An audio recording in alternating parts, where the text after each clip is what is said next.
Bonsoir amis internautes et bienvenue dans cette nouvelle émission sur On Air Media. L'actualité que nous traitons ce soir sur la chaîne, c'est celle liée à Balthazar, le très tristement célèbre équato-guinéen qui a été acquitté par la Cour suprême de son pays. Et pour en parler, nous sommes au téléphone avec le journaliste Jean-Pierre Bala. Bonsoir Jean-Pierre. Bonsoir Magic et bonsoir à tous les internautes qui te suivent. Avec toi, on parle de la libération ou alors de l'acquittement de Balthazar Ngongang. Il y a quelques jours seulement, l'information a été rendue publique. Comment avez-vous reçu cette information déjà, l'information de la libération? Voilà, comment est-ce que j'ai reçu cette information? Disons que je l'ai appris aussi par les canaux des journaux, par les canaux je veux dire, des sites d'information en ligne venant de la Guinée équatoriale, du Gabon, disons de la sous-région de la CEMAC. Disons qu'il n'y a pas d'émotion particulière en ce qui concerne l'affaire de l'acquittement, si vous voulez, de ce monsieur, de Balthazar. Disons que c'était une information comme une autre. On s'est réveillé le matin et comme on dit chez nous, il y a eu un nouveau dossier, on a écouté l'information et voilà, on est resté tranquille, on l'a validé, c'est tout. Donc il n'y a pas eu d'émotion particulière, de réaction particulière de ma part.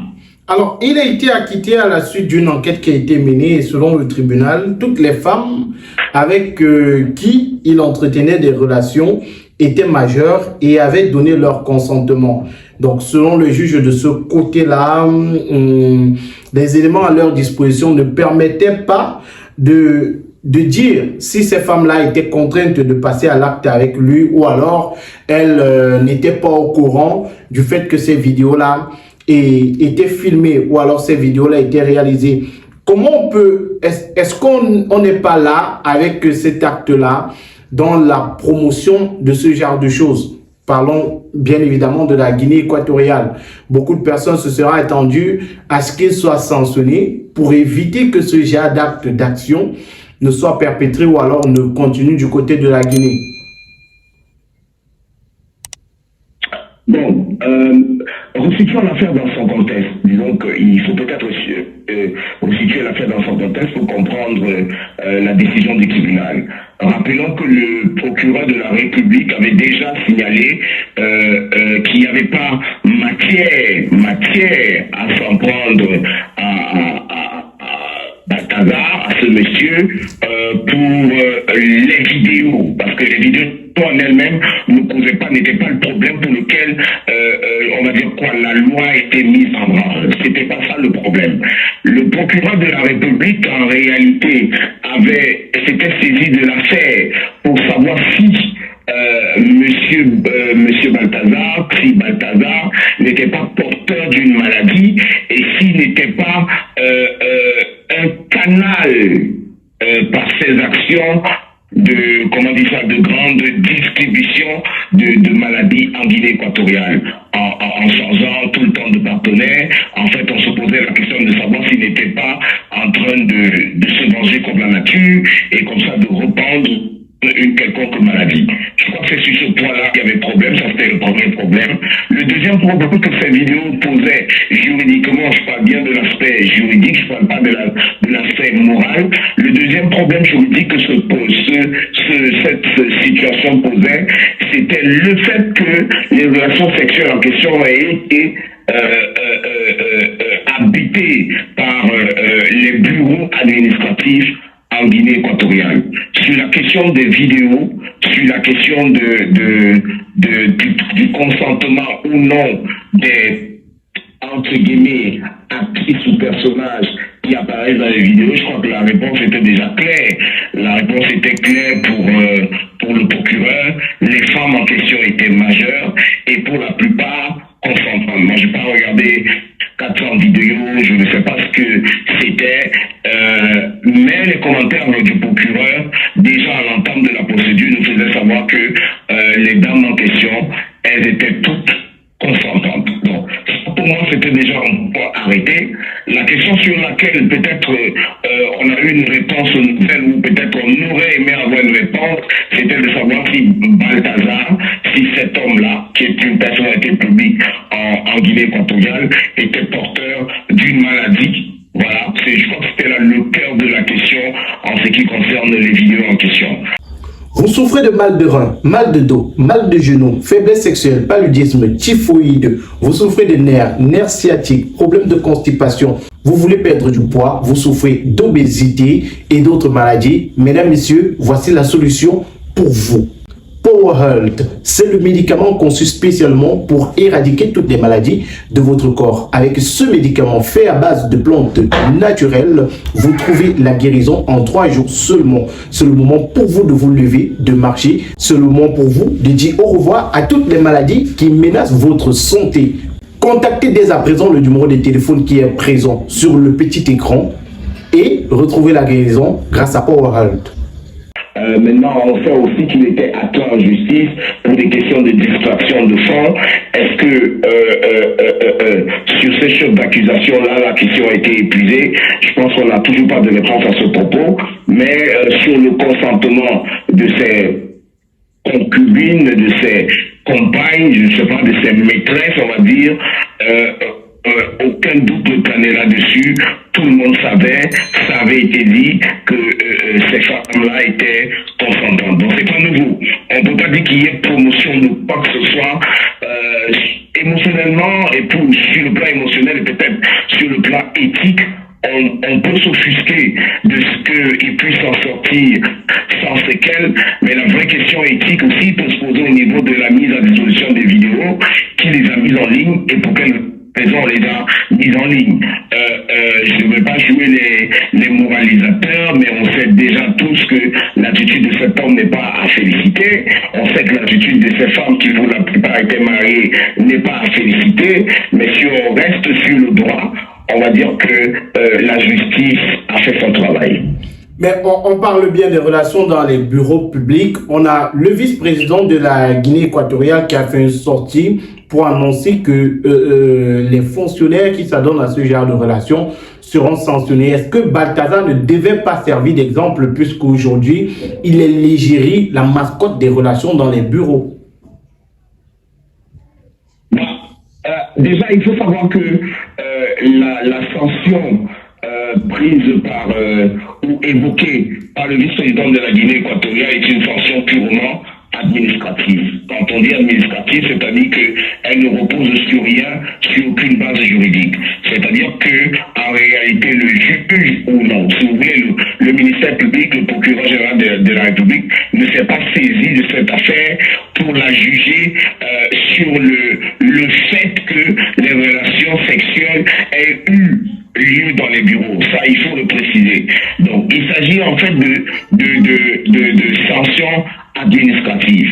Et ces sanctions administratives, je ne pense pas qu'elles puissent ouvrir la porte à la prison. Je ne pense pas qu'elles puissent se terminer par un emprisonnement. Peut-être verrait-on les uns et les autres, ou les unes et les autres, être licenciés, ou peut-être être sauvagés, ou peut-être subir des sanctions pécuniaires en ce qui concerne leur salaire, en ce qui concerne leur fonction, leur travail à la fonction publique, je voudrais dire.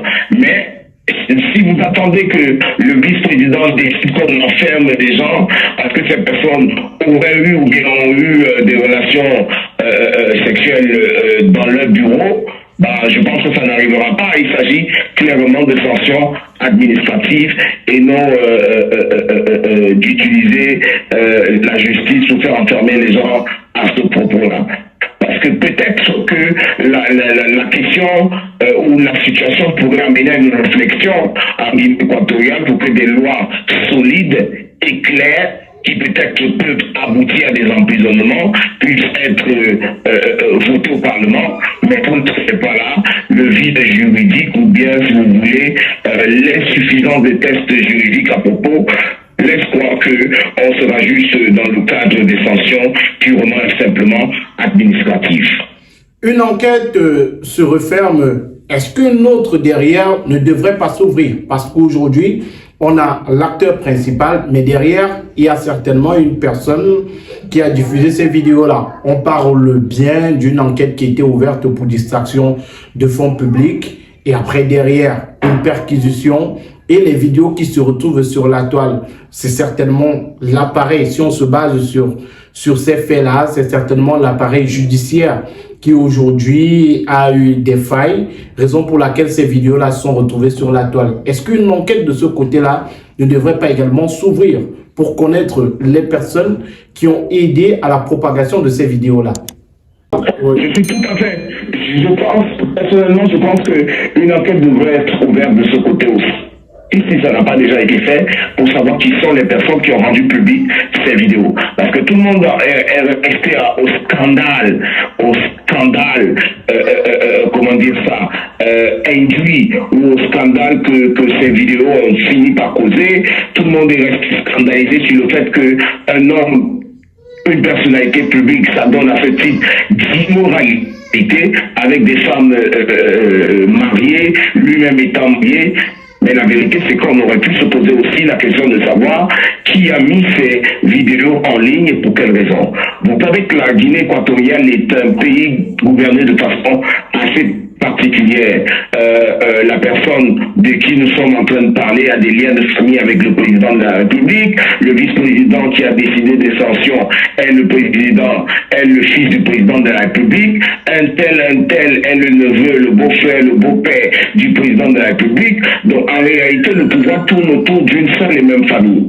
Donc dans des situations comme ça, il est possible en réalité qu'il y ait des guerres de chaises, qu'il y ait en réalité une guerre j'ai envie de dire de succession, même si c'est rapidement déclaré, mais je pense surtout qu'il s'agit d'un problème de famille qui se règle en famille, qui finalement va finir, permettez la tautologie, qui va finir par trouver une solution en famille. C'est de ça qu'il s'agit. Et derrière, l'affaire Balthazar met encore en avant un fait que nous vivons également au Cameroun, c'est que des documents, des effets personnels se retrouvent très souvent sur la toile. Pour le cas du Cameroun, on a des signatures, on a des correspondances entre autorités administratives qui se retrouvent sur la toile. Dans le cas Balthazar, ce sont des éléments d'une enquête qui se retrouvent sur les réseaux sociaux. Comment résoudre ce problème-là dans certains pays d'Afrique?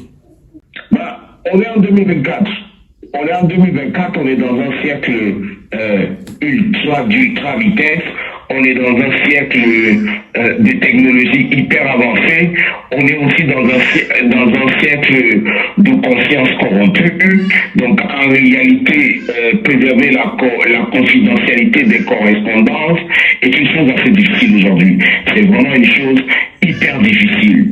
Je pense que dans quel intérêt? D'ailleurs, il faut préciser quelque chose. Il faut préciser que pour les pays comme la Guinée équatoriale et le Cameroun que vous évoquez, nous sommes aussi dans les deux pays dans un contexte où les pouvoirs en place sont là depuis longtemps, depuis très longtemps, où on est dans une sorte d'usure de pouvoir, ou même j'ai envie de dire de guerre de succession entre guillemets. Donc des situations comme des publicités autour de sujets ou de correspondances qui normalement devraient rester dans le secret, c'est difficile de combattre cet aspect des choses. Je pense qu'on devrait pouvoir faire avec. On devrait, et même c'est toute l'administration, ou bien si vous voulez, toute la gestion, j'ai envie de dire, de nos pays, qui est à remettre en cause ou à repenser. Parce que si vous avez des guerres de clans parmi les gouvernants, c'est clair que des choses qui sont normalement censées être tenues secrètes vont se retrouver sur la place publique. Je pense surtout que nos pays ont besoin de démocratie, ont besoin de transparence, ont besoin de bonne gouvernance. Lorsque nous aurons atteint le minimum acceptable en ce qui concerne la bonne gouvernance, peut-être que de moins en moins on verra des choses comme ça, mais si nous sommes encore dans des logiques de guerre de pouvoir, ce sera difficile pour qu'on y arrive. Merci à vous Jean-Pierre Bala pour votre intervention sur notre antenne. Je vous en prie, Magic. Bonsoir à vous. Merci à vous également d'avoir suivi le contenu. N'hésitez surtout pas à réagir en commentaire. Dites-nous ce que vous pensez des différents sujets que nous avons évoqués dans cette émission. C'est en commentaire que vous réagissez. Likez la vidéo, partagez avec vos proches. Et si vous êtes nouveau sur la chaîne, abonnez-vous, cliquez sur la cloche de notification pour ne rien manquer de nos prochaines vidéos. Au revoir. Les amis, avant de continuer, marquons un petit arrêt pour parler de la gamme de produits de beauté MAC Beauty. MAC Beauty, c'est une gamme de produits pour l'entretien et la beauté de votre peau.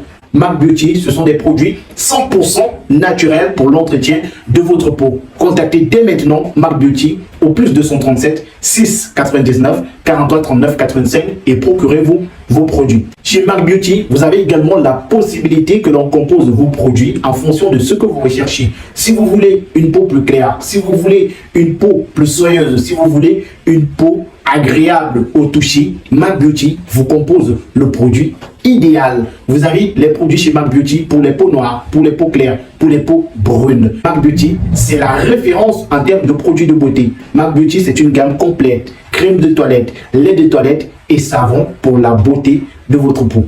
MAC Beauty, ce sont des produits qui hydratent, adoucissent et protègent votre peau. N'hésitez surtout pas à contacter MAC Beauty pour vous procurer vos produits dès maintenant.